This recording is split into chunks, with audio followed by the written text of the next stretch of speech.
Los alimentos son muy difíciles de ver. Cuesta enterarse de cómo y dónde se producen y con qué consecuencias sociales, sanitarias y ambientales. Varios factores contribuyen a esta opacidad, como la complejidad de las cadenas de suministro e intermediación o la publicidad de la industria alimentaria. Un proyecto de investigación relacionado con todo lo que comemos que lleva a cabo un grupo de docentes de la UNED está revelando resultados sorprendentes. En este programa y en otro que emitiremos la semana próxima intentaremos aclarar muchas incógnitas en torno al etiquetado de alimentos, el principal medio de comunicación entre los productores y los consumidores finales, y otras claves que deseamos, les permitan elecciones informadas sobre los alimentos que compran y consumen.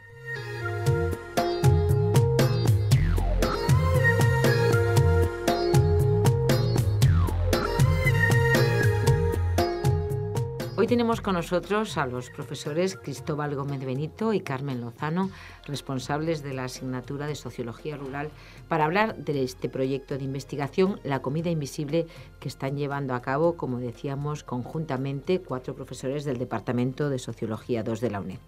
Retomamos así un tema que iniciamos en un programa el curso pasado, que pueden consultar si quieren en el canal uned.com o a través del podcast de Radio Televisión Española. Hoy, como decimos, retomamos este tema para abordar nuevos aspectos de este proyecto de investigación. Lo van a comprobar, muy interesante. Gracias, profesor Gómez Benito. Gracias, profesora Lozano. Gracias. Buenos días.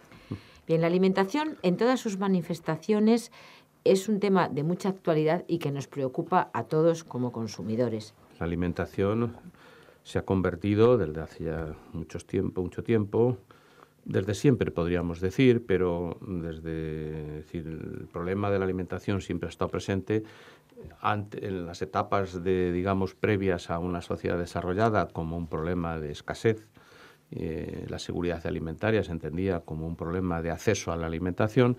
En los países, en las sociedades desarrolladas, en las sociedades de la abundancia, la alimentación los problemas de la alimentación son los problemas de seguridad, ¿no?, alimentaria.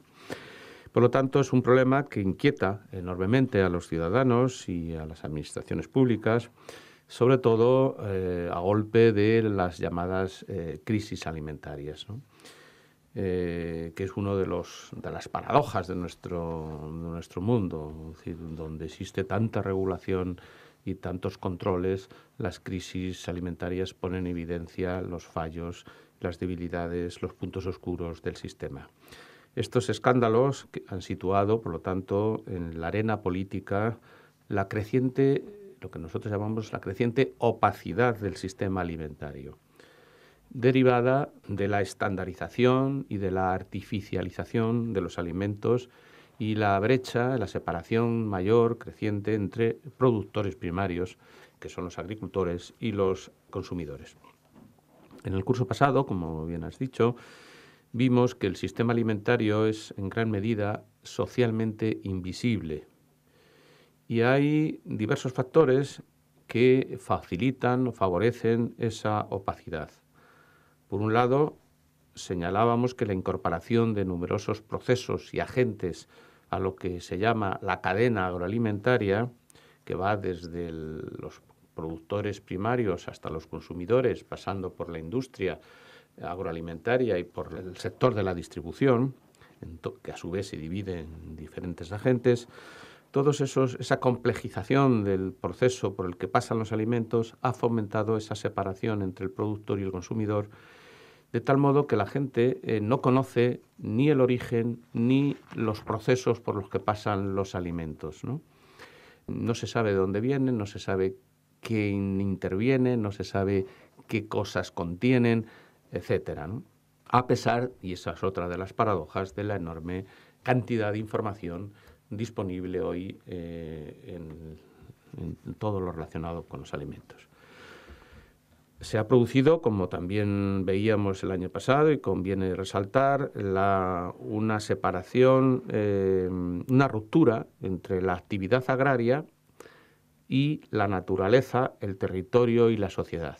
Y la agricultura ha quedado subordinada a las directrices de corporaciones globales que han ido haciéndose con el control de todos los procesos todas las fases productivas de la cadena agroalimentaria, desde la producción, el comercio de semillas, pasando por toda la producción de medios de producción, como fitosanitarios, abonos, maquinaria, etcétera, hasta la elaboración y transformación de los productos alimentarios.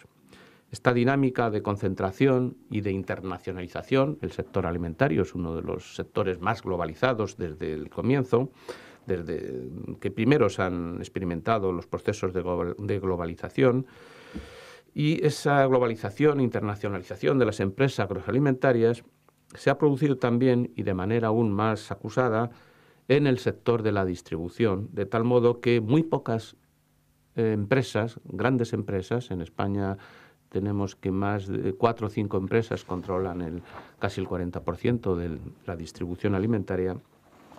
El sector de la distribución, dominado por las grandes superficies, las grandes cadenas que controlan las grandes superficies de los grandes hipermercados, controlan y ponen las condiciones al resto de los eslabones de la cadena alimentaria. Otro factor de opacidad es la creciente complejidad organizativa de los entramados de la producción, transformación, distribución y consumo, y toda la tecnificación de la producción alimentaria. Recordemos, por ejemplo, ahora mismo una noticia que ha salido sobre los peces, el salmón transgénico. Ha reducido mucho el tiempo en el que el salmón adquiere un tamaño y un peso determinado. Todo lo que esos procesos que están ahí realmente hacen que favorecen, esa opacidad. Por último, habría que destacar el papel que ha desempeñado el saber de los expertos en el tema de la alimentación. Como en los temas relacionados con el medio ambiente, no tenemos los ciudadanos, los consumidores, no tenemos un acceso directo a una visión directa de los problemas.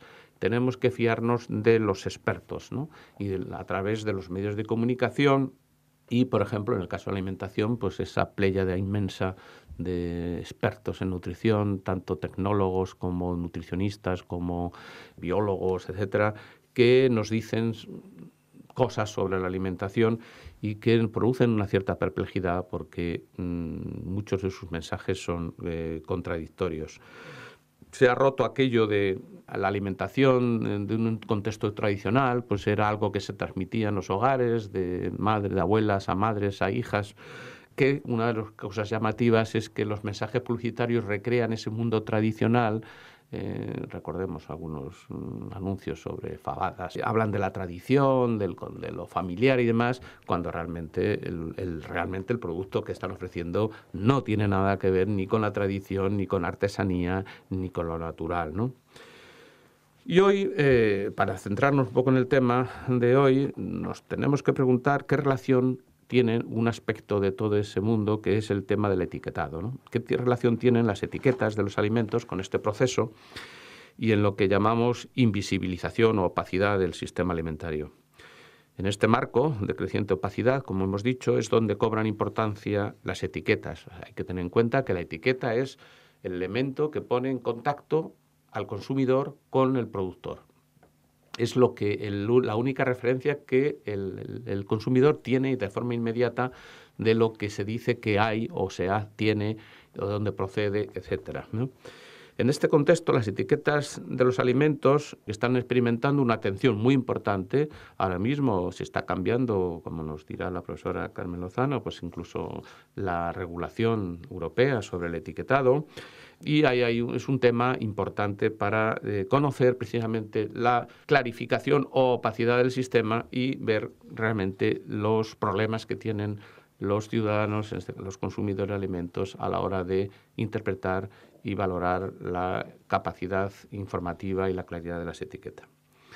En la administración, pues es uno de los temas principales, como digo, eso está siendo objeto de una regulación importante sobre el etiquetado y, por lo tanto, las preguntas que nos podemos plantear dentro de este proyecto en relación con el tema del etiquetado, pues son qué información puede estar presente en la etiqueta, cómo se regula, qué función asignan los productores a las etiquetas dentro de sus estrategias y cómo interpretan los consumidores esa información. En fin, son algunos ejemplos de los temas o preguntas que nos estamos planteando en el proyecto. Profesora Lozano, como avanza el profesor Gómez Benito, las etiquetas se han convertido también en un punto de referencia importantísimo para los consumidores a la hora de adquirir un producto, ¿no? Entendemos que los datos que deben recoger han de ser claros y verdaderos. ¿Esto es así? ¿Qué papel deben desempeñar exactamente las etiquetas de los alimentos? Bueno, en la actualidad las etiquetas de los alimentos aglutinan diferentes funciones, diferentes tipos de información.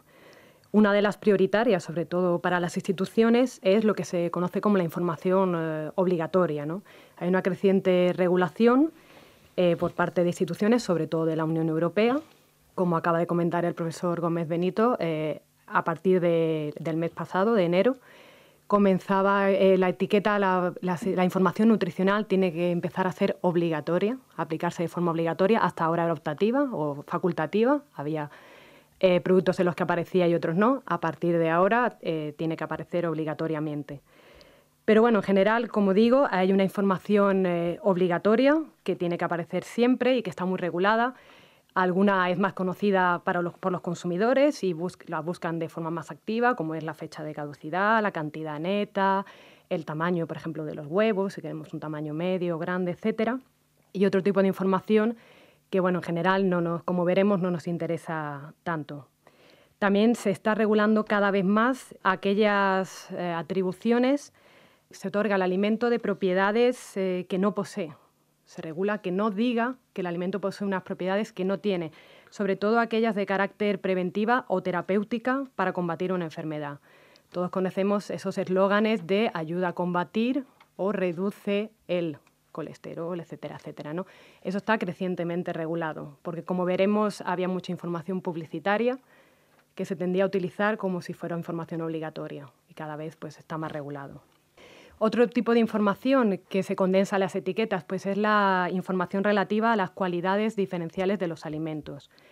¿Qué es esto? Bueno, pues todos sabemos, sobre todo en España, respecto a otros países, que hay alimentos que tienen cualidades vinculadas a un territorio o a un método productivo, una variedad de uva o de aceite, derivadas de un clima, como puede ser el vino manzanilla, que al ser producido en Sanlúcar de Barrameda está vinculada a un clima concreto, a una humedad, que viene de una raza ganadera determinada, o que esos que son así porque se han producido, el productor o el elaborador tiene un determinado proceso, etcétera, etcétera, ¿no? Para garantizar que el producto tiene esas determinadas características, se han generalizado unos sellos que garantizan que el producto los tiene. Otro caso, por ejemplo, sería el de la agricultura ecológica o la producción integrada, que en este caso lo que te certifican es que, bueno, se ha excluido o se ha reducido, respectivamente, si es producción ecológica o integrada, el uso de insumos químicos de síntesis,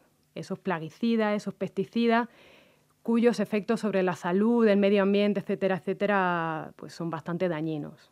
Estos rasgos son, en su mayor parte, lo que se dice intangible, es decir, el consumidor, no lo podemos conocer antes o durante la compra. Incluso a veces, a diferencia de las denominaciones de origen, que sí puedes saber por el sabor, la variedad de uva, tú al consumir un tomate no sabes si se han utilizado insumos de síntesis o no. Entonces, es cada vez más necesario que una entidad certificadora externa certifique, valga la redundancia, que no has utilizado esa serie de productos.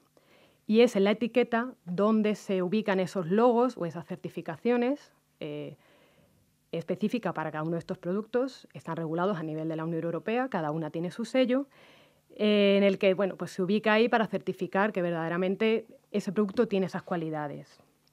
El tercer tipo de información que interesa cada vez más a las empresas agroalimentarias es la información publicitaria.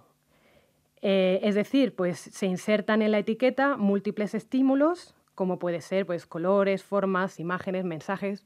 Por ejemplo, eslóganes como "en casa de toda la vida", "cueces o enriqueces", etcétera, que apelan a elementos sensoriales, geográficos, hedonistas, medicinales, para hacerlos más atractivos, para llamar la atención del consumidor a medida que va con el carrito por el hipermercado y pues, diferenciarse, hacer que compre un producto respecto a otro.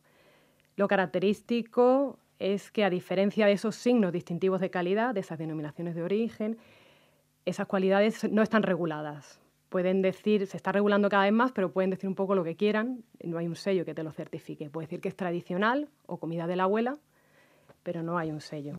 Dentro de este campo de estudio, ¿hacia dónde han orientado su investigación? Bueno, como ha comentado el profesor Gómez Benito, el etiquetado de alimentos ha pasado de ser un ámbito en el que se proyectan multitud de expectativas por parte de los diferentes agentes de la cadena agroalimentaria, tanto por la cantidad de variedad de funciones que, como acabo de decir, está llamado a cumplir, como por la variedad de estrategias cómo se puede llevar a cabo. Los productores, elaboradores y distribuidores están desarrollando diferentes estrategias para diferenciar su producto.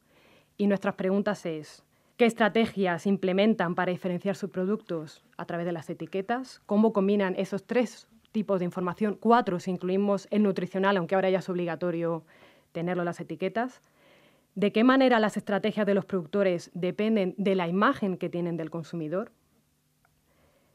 ¿Se orienta la información del etiquetado a construir, adaptarse o reforzar dicha imagen? Y por otro lado, yéndonos al otro lado de la cadena, ¿se corresponden las expectativas de los productores y elaboradores con la lectura y valoración real que hacen los consumidores de dichas etiquetas? Sería, por tanto, ver qué piensan unos y qué piensan otros, cómo ven las etiquetas diferentes agentes. Y esto en sí ya era novedoso porque hasta ahora las investigaciones se han centrado o en los productores o en los consumidores, pero pocos estudios han introducido una mirada plural que analice pues, esta diversidad de miradas, ¿no? de agentes. Entonces, bueno, pues, ¿cómo lo hicimos? En primer lugar, analizamos unas 200 etiquetas diferentes, analizando pues, dónde y cómo se ubica la información obligatoria, la información nutricional, la información publicitaria, etcétera, ¿no? Y estos signos distintivos de calidad. En una segunda fase, y para conocer las estrategias que desarrollan los productores en las etiquetas y cuál es el objetivo que quieren alcanzar a la hora de ubicar una u otra, pues se entrevistaron a 20 gerentes, diseñadores, técnicos de calidad y marketing de diferentes empresas agroalimentarias, con diferentes etiquetas, diferentes estrategias. Y asimismo, pues, se realizaron entrevistas a consumidores, tratando de valorar pues, la capacidad para distinguir y percibir las diferentes estrategias que implementan los productores en las etiquetas. Y en este sentido, pues nos fuimos también hacia los dos polos. Entrevistamos a consumidores que realizan habitualmente sus compras en hipermercados, a los que yo denominaré como consumidores convencionales, y también a consumidores que compran habitualmente en cooperativas agroecológicas, es decir, cooperativas en las que ya de por sí, bueno, pues son cooperativistas, tanto productores como consumidores. Normalmente la totalidad de los productos que se venden son de producción ecológica, están muy vinculados al bienestar animal, a la ética, etcétera, ¿no? Entonces, un poco 2 extremos de la cadena. Por el lado de los productores, habría que decir que estos valoran positivamente que en ese etiquetado se ubique la información obligatoria, pues eso le supone una garantía de control para el consumidor y, de hecho, es una de las cosas que los consumidores más buscan. Como digo, esa fecha de caducidad es lo primero que miramos, o ese tamaño, o ese si es un virgen o virgen extra a la hora de comprar un producto, pero los productores creen que se están proyectando demasiadas expectativas en torno a este tema. Creen que se quiere plasmar demasiada información en un espacio que ya todos sabemos que es muy reducido. Claro. ¿No? Uh-huh. Además, indican que hay una cierta sobreabundancia informativa. Es decir, que las instituciones quieren que haya cada vez más información obligatoria, que esté regulado, pero quieren ponerla toda en la etiqueta. Y que ello genera una cierta confusión en el consumidor que, bueno, que no es capaz de conocer esa información obligatoria. Y que siempre va con prisas a comprar, otra También, serie de factores sí. que... Muchos, y bueno, no, nos ha pasado mucho con los consumidores que no son capaces de leer, que si no, nos decían, si no llevo las gafas de cerca, las gafas de ver de cerca, no puedo leer la etiqueta, ¿no? Uh-huh. Entonces, eso los productores lo saben. ¿Qué pasa? Claro que también ellos dicen que les quita espacio para lo que verdaderamente a ellos les interesa, que es o el sello de calidad o esa información de marketing publicitaria que atrae al consumidor, que es la que les atrae. Entonces, por otro lado, también aquellos que apostaban por un sello de calidad, en esto hemos encontrado dos estrategias. Por un lado, una serie de productores que en general tenían sellos de producción ecológica y producción y denominación de origen, que apuestan claramente por el sello de calidad, porque en la etiqueta el sello ocupa un lugar prioritario, ya que consideran que en ese es el sello el que aglutina la información importante del producto, es decir, el hecho de que sea denominación de origen, porque eso es lo que está buscando el consumidor, más allá de otro tipo de informaciones, ¿no? Claro, esto viene determinado por la imagen que posee de su consumidor potencial. Ellos tienen muy claro hacia qué tipo de consumidor va orientado ese producto, ¿no? Y en general es un consumidor que sí conoce esos sellos y que sí los valora y que pues, cuando va al supermercado, en la sección de vinos, va buscando claramente tal denominación de origen o que sea un producto ecológico, ¿no? Por otro lado, hay los de producción integrada y los huevos camperos, aunque poseían estos sellos, veíamos que no le prestaban tanta atención. Consideraban que hay otros elementos más importantes, como podía ser la información publicitaria, ¿no? En un segundo paso, tuvieran este sello de calidad o no, todos consideran que la información publicitaria es fundamental. Claro. Es el reclamo, al fin y al cabo. Sí, es utilizar unos colores, unas imágenes que, como hemos visto en la masía, ese campo, esa gallina en libertad. A ver, el sello de huevos camperos tiene que poner huevos de gallinas camperas, es lo que te indica. Pero todos utilizaban eso, como veremos a continuación, unas imágenes muy bucólicas, etcétera, ¿no? Entonces, los productores tienen muy claro este tema del marketing y, por ejemplo, utilizan el argumento naturaleza bucólico cuando quieren destacar la relación directa del alimento con los procesos naturales, resaltando que no se han producido alteraciones en los mismos ni adiciones artificiales. Es muy destacado cómo utilizan el color azul, imágenes relacionadas con la actividad física, una chica montando en bici, etcétera, cuando apuestan por la estrategia medicinal. Es decir, hay 7 u 8 estrategias, ¿no? La medicinal, la gourmet, innovación, y las combinan muy bien en función de sus objetivos. Como digo, algunas las unen a estos sellos de calidad y otros no. Apuestan directamente por la publicitaria porque consideran que es la fundamental. Profesora Lozano, este estudio sobre los alimentos que iniciaron en 2011 arroja ya algún resultado. ¿Cuáles son las conclusiones más destacadas en cuanto a etiquetado?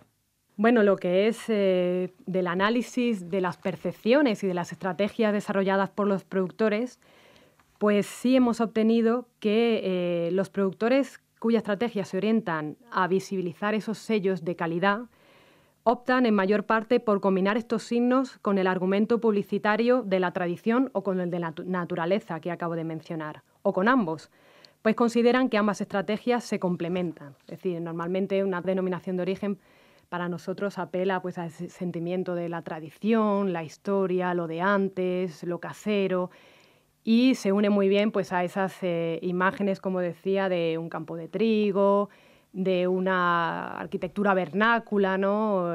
Una casa tradicional, etcétera, etcétera, ¿no? Sin embargo, hay algunos que recurren a lo que hemos denominado argumentos sencillos, es decir, no introducir elementos publicitarios en su etiqueta o reducirlos al mínimo porque piensan que lo importante es ese sello de calidad y la publicidad no hace más que distraer la atención del consumidor y porque consideran que es superfluo, que lo que verdaderamente les interesa a sus consumidores, a los consumidores específicos de estos alimentos, es el sello. Por otro lado, como hemos señalado, hay productores que priorizan la información publicitaria sobre la productiva o estos métodos de producción. Esta estrategia estaría muy extendida entre los productores de huevos de gallinas camperas que utilizan recurrentemente argumentos publicitarios que remiten a la naturaleza. Es decir, utilizan imágenes de espacios verdes, de gallinas en libertad, de un cielo espléndido con un sol, ya que son estos estímulos y no esa indicación huevos de gallinas camperas los que tienen mayor incidencia en la decisión de compra de los consumidores. Y esto ya lo veremos en el siguiente programa, cuál es el feedback, cómo lo ven los consumidores. Del mismo modo, se observa que hay productores ecológicos y con denominación de origen que, a pesar de poseer el sello, priorizan las estrategias publicitarias gourmet e innovación porque están orientados a un consumidor que lo que valora es la calidad. Y ese tipo de información publicitaria, esas etiquetas negras, alargadas o imágenes en blanco tipo minimalista, letras doradas, esto lo tienen muy estudiado.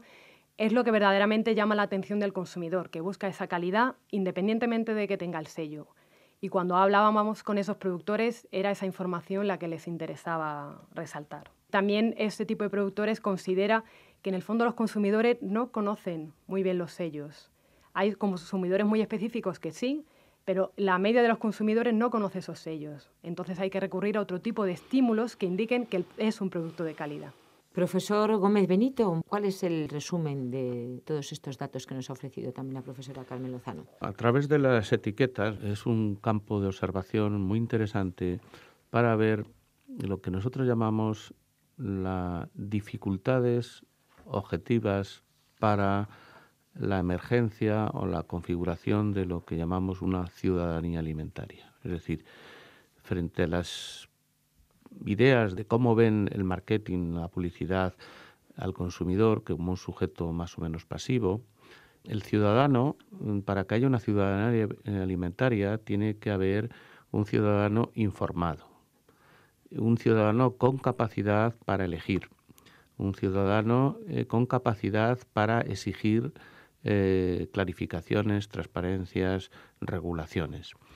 Para que surja esa ciudadanía alimentaria, que algunos autores han expresado de forma muy gráfica, como votemos con el tenedor, es decir, votemos con nuestras elecciones alimentarias, tenemos que tener esas condiciones que he mencionado de información, de capacidad de elección, de capacidad de control.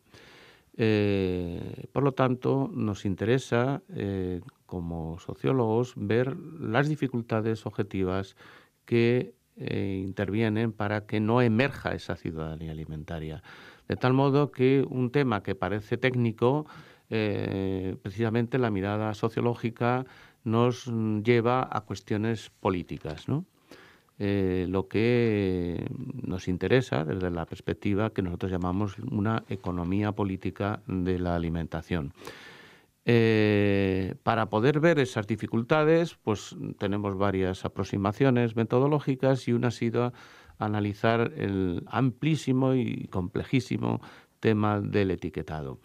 Al etiquetado vemos cómo al consumidor se le presenta todos estos mecanismos que parecen inicialmente como mecanismos de transparencia, de facilitar información al ciudadano, se convierten realmente en una cosa difícil, ¿no? El ciudadano se le exige tener conocimientos nutricionales, tiene que saber lo que son calorías, proteínas, grasas, proporciones, tecnología de los alimentos, de dónde procesen, qué es una extracción en frío, etcétera. Tiene que saber procesos. Y entonces, esa información, como ha dicho bien la profesora Carmen Lozano, produce una saturación y una dificultad de procesar esa información.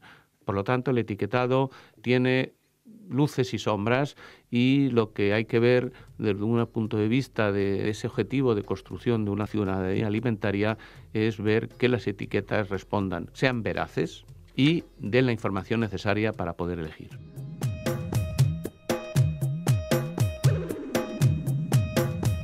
Continuaremos profundizando en la comida invisible, este proyecto de investigación que llevan a cabo 4 docentes del Departamento de Sociología II de la UNED, entre los que se encuentran quienes hoy nos han acompañado, los profesores Carmen Lozano y Cristóbal Gómez Benito. Pero será después de las vacaciones de Semana Santa, así que la semana que viene no nos encontramos. Nos encontramos la siguiente.